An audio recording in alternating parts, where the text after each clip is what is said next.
BJP ಸದಸ್ಯತ್ವ ಅಭಿಯಾನದ ಜಿಲ್ಲಾ ಮಟ್ಟದ ಕಾರ್ಯಾಗಾರವನ್ನು ಕೋಲಾರದಲ್ಲಿಂದು ಹಮ್ಮಿಕೊಳ್ಳಲಾಗಿತ್ತು. ಈ ವೇಳೆ ವಿಧಾನ ಪರಿಷತ್ ಪ್ರತಿಪಕ್ಷ ನಾಯಕ ಛಲವಾದಿ ನಾರಾಯಣಸ್ವಾಮಿ ಭಾರತ ಮಾತೆ ಹಾಗೂ ಬಿಜೆಪಿ ಸಂಸ್ಥಾಪಕರ ಭಾವಚಿತ್ರಕ್ಕೆ ಪುಷ್ಪನಮನ ಸಲ್ಲಿಸಿದರು. ಈ ಸಂದರ್ಭದಲ್ಲಿ ಮಾಜಿ ಸಂಸದ ಎಸ್ ಮುನಿಸ್ವಾಮಿ, ಜಿಲ್ಲಾ ಬಿಜೆಪಿ ಅಧ್ಯಕ್ಷ ಡಾ ವೇಣುಗೋಪಾಲ್ ಮತ್ತಿತರರು ಉಪಸ್ಥಿತರಿದ್ದರು. ಬಳಿಕ ಛಲವಾದಿ ನಾರಾಯಣಸ್ವಾಮಿ, ಬುದ್ಧ ವಿಹಾರ ನಿರ್ಮಿಸಲು ಸಿದ್ದಾರ್ಥ ವಿಹಾರ ಟ್ರಸ್ಟ್ ಸ್ಥಾಪನೆ ಮಾಡಲಾಗಿತ್ತು. ಆ ಟ್ರಸ್ಟ್ ಯಾವುದೇ ವ್ಯವಹಾರ ಅಥವಾ ಕೈಗಾರಿಕೆ ಸ್ಥಾಪನೆ ಮಾಡಲು ಸಾಧ್ಯವಿಲ್ಲ. ಅದೊಂದು ಧಾರ್ಮಿಕ ಸಂಸ್ಥೆಯಾಗಿದೆ. ಆದರೂ ಅದನ್ನು ದುರುಪಯೋಗಪಡಿಸಿಕೊಳ್ಳಲಾಗಿದೆ.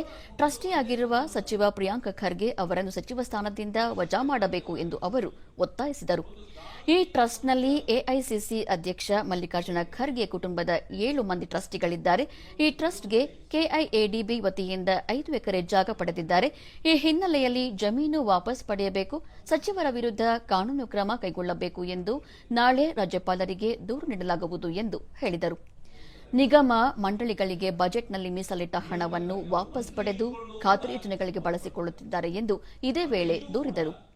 ಮೂಡಾದ ಆಗಿರ್ತಕ್ಕಂಥ ಹಗರಣದಷ್ಟೇ ಇದು ಕೂಡ ಸಿದ್ದರಾಮಯ್ಯನವರ ಸರ್ಕಾರ, ಕಾಂಗ್ರೆಸ್ ಸರ್ಕಾರ ಇವತ್ತು ಹಗರಣಗಳಲ್ಲಿ ಸಾಲು ಹಗರಣಗಳಲ್ಲಿ ಸಿಕ್ಕಾಕೊಂಡಿದೆ.